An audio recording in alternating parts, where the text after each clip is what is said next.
എല്ലാവർക്കും നമസ്കാരം. അടുത്ത ഒരു അധ്യായത്തിലേക്ക് എല്ലാവർക്കും സ്വാഗതം. കഴിഞ്ഞ അധ്യായത്തിൽ നമ്മൾ ജണ്ടവരിശകളെ കുറിച്ച് പറഞ്ഞു. കർണാടക സംഗീതത്തിൽ അതുപോലെ തന്നെ വയലിൻ സംഗീതത്തിൽ ഏറ്റവും പ്രധാനപ്പെട്ട ഒരു പരീക്ഷയാണ്, സാധകം ചെയ്യേണ്ടതായിട്ടുള്ള ഒരു പരീക്ഷയാണ്. അത് ചെയ്യുന്നതിനനുസരിച്ച് നമുക്ക് ഒരുപാട് വയലിനിൽ പ്ലേയിങ്ങിൽ ഒരുപാട് ചേഞ്ചസ് ഉണ്ടാക്കാൻ സാധിക്കും. അപ്പോൾ അതെല്ലാവരും നന്നായി പ്രാക്ടീസ് ചെയ്യുന്നുണ്ടെന്ന് വിശ്വസിക്കുന്നു. അടുത്ത പരീക്ഷ എന്ന് പറഞ്ഞത് വക്രജണ്ട വരിശകളും ധാട്ട് വരിശകളും. ഈ രണ്ട് വരിശകൾ നമ്മൾ ഒരുമിച്ച് നോക്കുകയാണ്. വക്രജണ്ട വരിശകൾ ആ പേര് പറയുന്നത് തന്നെ വക്രമായ പ്രയോഗങ്ങളാണ് ഈ ഒരു വരിശയിൽ ഉൾപ്പെടുത്തിയിട്ടുള്ളത്. വക്രം എന്ന് പറഞ്ഞാൽ നമ്മുടെ സപ്തസ്വരങ്ങൾ എടുത്താൽ അതിൻ്റെ ഒരു ഓർഡർ ഉണ്ട്. ആ ഓർഡറിലാണ് എപ്പോഴും അത് അവതരിപ്പിക്കപ്പെടുന്നത്. അതിൽ നിന്ന് മാറ്റമായി അതിനൊരു വക്രമായ രീതിയിൽ അവതരിപ്പിക്കുന്നു. ആ വക്രമായ രീതിയിലുള്ള സ്വര പാറ്റേൺസ് വായിക്കുന്നു. അങ്ങനെ വായിക്കുന്നതുകൊണ്ട് നമുക്ക് ഏതൊരു സ്വരത്തിൽ നിന്ന് മറ്റേത് സ്വരത്തിലേക്കും പോകാനുള്ള ആ ഒരു നമ്മുടെ പ്ലേയിങ്ങിൽ ഇമ്പ്രൂവ് ചെയ്യാൻ സാധിക്കുന്ന ഒരു കാര്യമാണ്.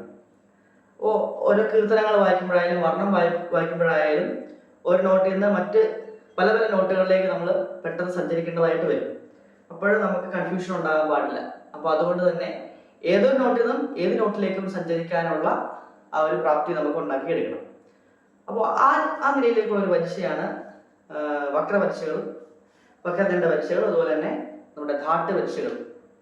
അപ്പോൾ ഈ രണ്ട് വരിശകളിൽ പ്രധാനപ്പെട്ട രണ്ടെണ്ണം നമുക്കൊന്ന് പരിചയപ്പെടാം. അപ്പോൾ ഈ വരിശ എന്ന് പറയുന്നത് സായിൽ തുടങ്ങി സായിൽ നിന്ന് ആദ്യം മായിലേക്ക് പോകുന്നു.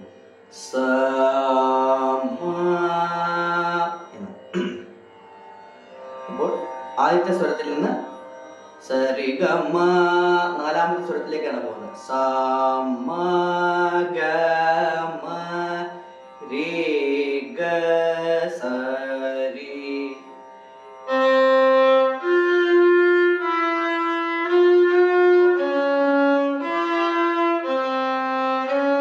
ഇത്രയും വരെ ഇത് വക്രമായിട്ടുള്ള പ്രയോഗം. സമ ഗമ എന്ന് പറയുന്നത് ഒരു വക്രതയാണ്. ഇവിടെ സായിൽ നിന്ന് മായിലേക്ക് പോയി തിരിച്ച് ഗായിലേക്ക് വന്നു, വീണ്ടും മായിലേക്ക് പോയി, രീയിലേക്ക് താന്ന് വന്ന് ഗായിലേക്ക് പോയി. അപ്പോൾ ആ ഒരു പാറ്റേൺ അത്രയും വരെ വക്രമായിട്ടുള്ള രീതിയിൽ വന്നിട്ട് അടുത്ത ഭാഗം ജണ്ട പ്രയോഗം. സാസ രീതി ഗഗമ നമുക്കറിയാവുന്നതാണ്.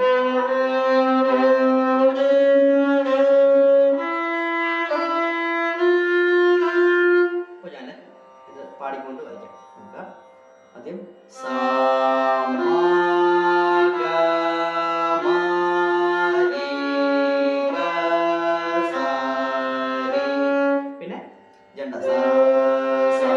നമുക്കറിയാം മൂന്നാം കമ്പിയിൽ നിന്നാണ് വായിച്ചു തുടങ്ങേണ്ടത്.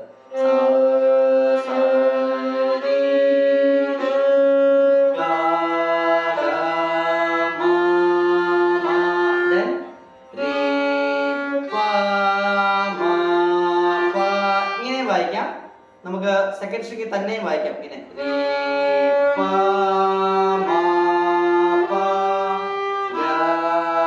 ചെറുതല്ല, ഇങ്ങനെ വായിക്കുന്നതാണ് ഏറ്റവും നല്ലത്.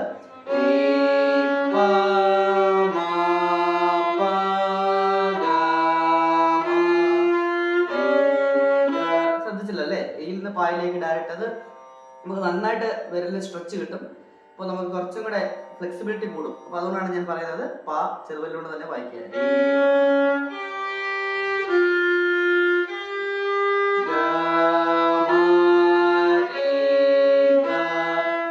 ജണ്ട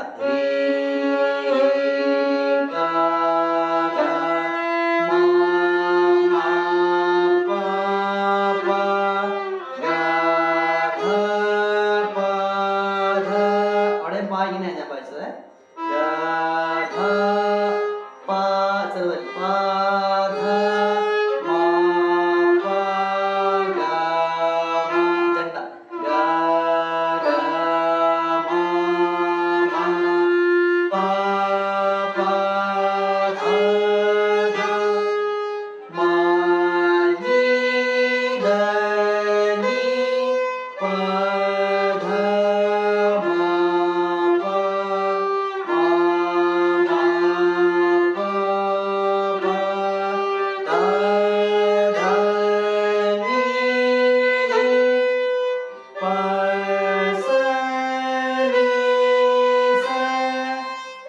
പാ ഇവിടെ തന്നെയാണ് വായിക്കുന്നത്. അത് എല്ലാവരുടെയും സൗകര്യം അനുസരിച്ച് വായിക്കാം. നമ്മുടെ കൈയുടെ ലെങ്തും ഒക്കെ കുറച്ച് മാറ്റർ ആണ്. പക്ഷെ എന്നാലും മാക്സിമം ഈ വെല്ലുണ്ടനെ വായിക്കാൻ ശ്രമിക്കുന്നതായിരിക്കും കുറച്ച് നല്ലത്. കാരണം നമുക്ക് ആ വെല്ല് ഉപയോഗിച്ചുള്ള ശീലം ഉണ്ടാകും. അത് ഉപയോഗിക്കാനുള്ള ഫ്ലെക്സിബിലിറ്റിയും വിരലിന് നമ്മുടെ വിരലിന് ലഭിക്കുന്നതാണ്. അപ്പോൾ അതുകൊണ്ട് മാക്സിമം ചെറുവിരല് പാ വെക്കാനായിട്ട് ശ്രമിക്കുക.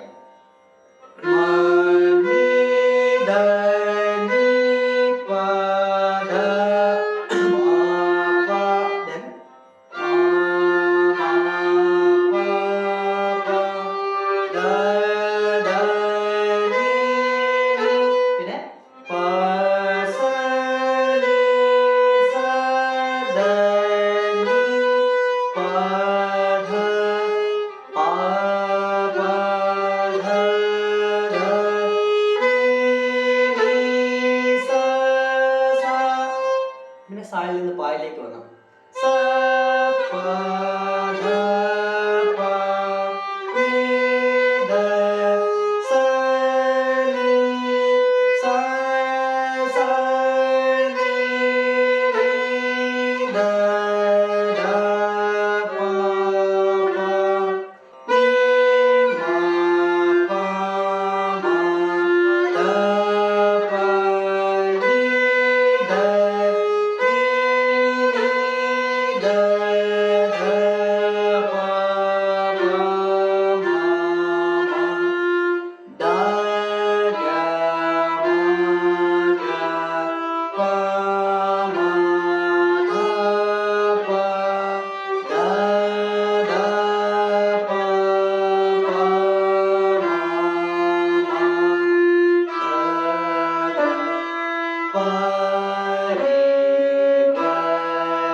ഇതിലും സ്പീഡ് കുറച്ച് തുടങ്ങുന്നതാണ് കുറച്ചുകൂടെ നല്ലത്.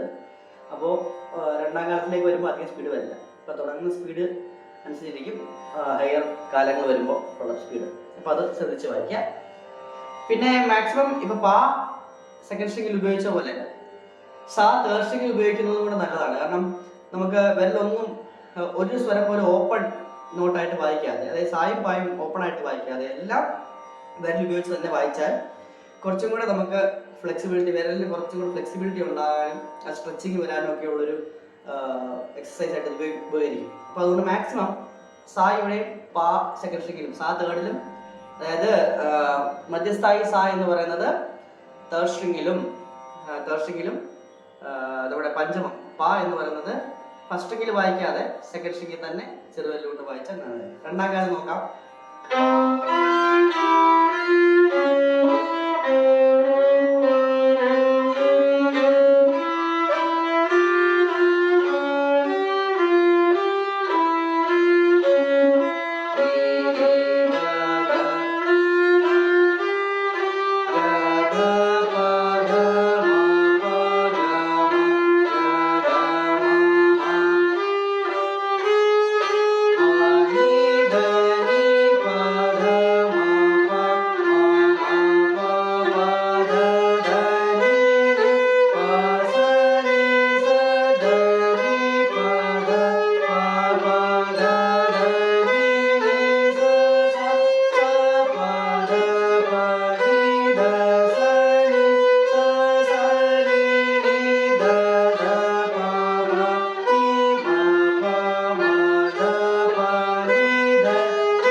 സാ ഇവിടെ തന്നെ വായിച്ചാൽ കുറച്ച് ബോ ക്രോസിങ് നമുക്ക് ക്ലിയർ ആവും. സായിൽ നിന്ന് മായിലേക്കൊക്കെ വരുന്നത് കണ്ടോ? സായിലോട്ട് പോയിട്ടാണ് തിരിച്ചു വരുന്നത്. അപ്പൊ നമ്മൾ മൂന്നാം കാലത്തിലേക്ക് പോയി നോക്കാം.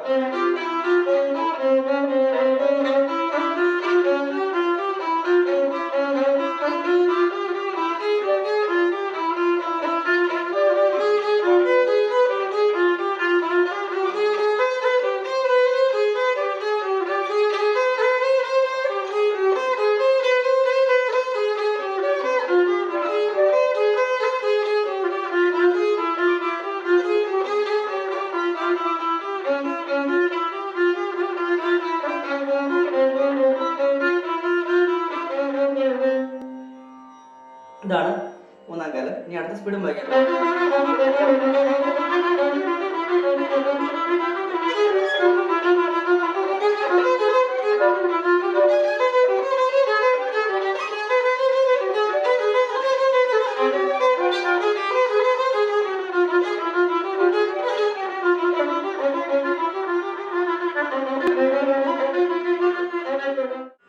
ഇതിനൊപ്പം തന്നെ ധാട്ട് പരീക്ഷകൾ, ഇതേപോലെ തന്നെ ജണ്ട പ്രയോഗങ്ങളല്ലാതെ ധാട്ട് പരീക്ഷകളുടെ പ്രയോഗങ്ങളുണ്ട്. അത് വരുന്നത്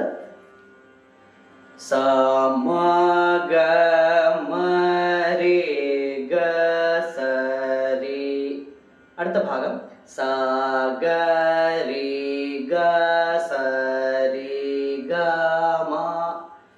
അതൊരു ധാട്ട് പരീക്ഷയപ്പെടുന്നതാണ്. അപ്പൊ ഇതൊന്ന് വായിച്ചു നോക്കാം. അതേ പാറ്റേൺ തന്നെയാണ് അങ്ങോട്ടും പോകുന്നത്. ആ സ്വരങ്ങൾ എത്രാമത്തെ സ്വരത്തിൽ നിന്ന് എത്രാമത്തേക്ക് പോകുന്നു എന്ന് മാത്രം നോട്ട് ചെയ്താൽ മതി. അതേ പാറ്റേൺ തന്നെ കംപ്ലീറ്റിലും ആദ്യം മുതൽ അവസാനം വരെ പോകുന്നു.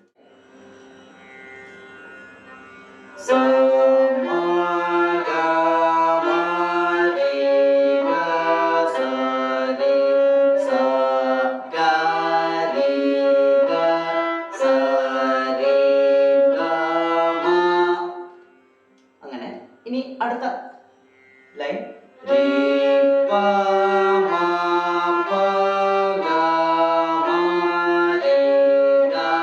പിന്നെ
അപ്പോൾ ഇന്ന് പറഞ്ഞ ഈ വരിശകളെല്ലാവരും ഒന്ന് പ്രാക്ടീസ് ചെയ്യുക. ബോ ക്രോസിങ്, ഒരു സ്ട്രിങ്ങിൽ നിന്ന് മറ്റൊരു സ്ട്രിങ്ങിലേക്ക് ബോ ക്രോസ് ചെയ്യുന്നതും, അതുപോലെ തന്നെ ചെറുവിരലിൻ്റെ പ്രയോഗം, സ്വരങ്ങൾ വക്രമായിട്ട് വായിക്കുന്ന പ്രയോഗങ്ങൾ, ഇതെല്ലാം കുറച്ചുകൂടെ ക്ലിയർ ആകാനായിട്ട് ഇത് ഹെൽപ്പ് ചെയ്യും. അപ്പോൾ എല്ലാവരും മാക്സിമം ഇതൊന്ന് നന്നായി പ്രാക്ടീസ് ചെയ്യുക. അടുത്ത അധ്യായത്തിൽ മറ്റൊരു പരിചയമായി വീണ്ടും തിരിച്ചു വരാം. അതുവരെ എല്ലാവർക്കും നന്ദി.